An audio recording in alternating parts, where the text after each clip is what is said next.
बुलेटिनमध्ये विविध बातम्यांचा आढावा घ्यायचा आहे, मात्र सुरुवातीला एक ब्रेकिंग न्यूज समोर येते। फोडाफोडीवरून होणाऱ्या वादानंतर शिंदे आणि चव्हाण एकाच मंचावर आले, तर याच वेळी रवींद्र चव्हाण बोलत असताना एकनाथ शिंदे यांची देहबोली आक्रमक दिसली। डोंबिवलीतील क्रीडा संकुलाच्या भूमिपूजनावेळी शिंदे आणि चव्हाण एकत्र आले।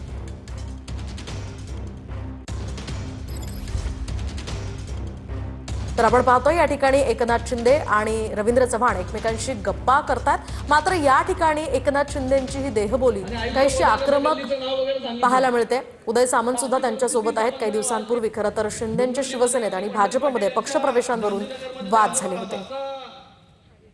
फोन केला, त्यांना फोन उचलला मी आणि मला सांगितलं आमच्या त्या गल्लीमध्ये जे आहे खूप दिवसापासून कचरा जो आहे साचलेला आहे।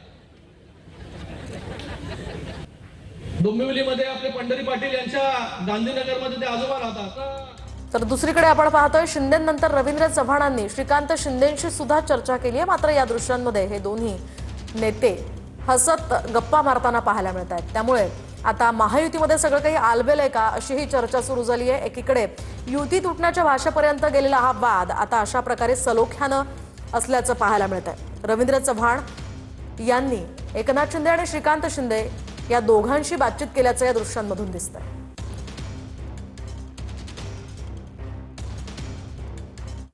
तर याच कार्यक्रमात श्रीकांत शिंदेंनी शेरो शायरी सुद्धा केली आहे। तुम मुझे कब तक रोकोगे असं म्हणत शायरीतनं श्रीकांत शिंदेंनी इशारा दिलाय।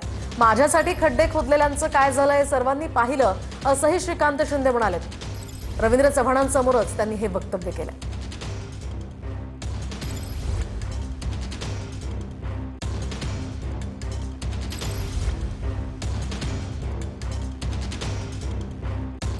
मुट्ठी में कुछ सपने लेकर भरकर जेबों में आशाएं, मुट्ठी में कुछ सपने लेकर भरकर जेबों में आशाएं, दिल में है अरमान यही कुछ कर जाए।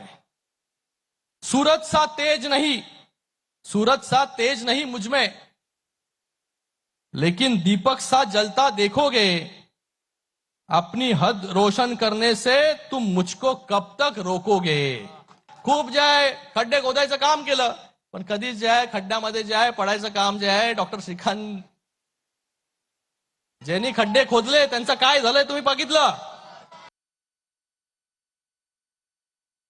महाविकास आघाडीचं सरकार ज्यावेळेला आलं त्यावेळेला शिंदे साहेब त्यावेळेला आपण सर्वजण साक्षीदार आहात, सर्व कामांना स्थगिती देण्याचं काम त्यावेळेच्या काळामध्ये उद्धवजी ठाकरे यांच्या मुख्यमंत्री काळामध्ये सुरू झालं होतं। परंतु पुन्हा एकदा शिंदे साहेबांच्या नेतृत्वामध्ये 2022ला महायुतीचं पुन्हा सरकार आलं आणि तेव्हापासूनचा आजपर्यंतचा जो काळ आहे तो तुम्ही आम्ही सर्वजण पाहता गतिमान पद्धतीने सातत्याने एक वेगळ्या पद्धतीचा निधी द्यायला सुरुवात झाली।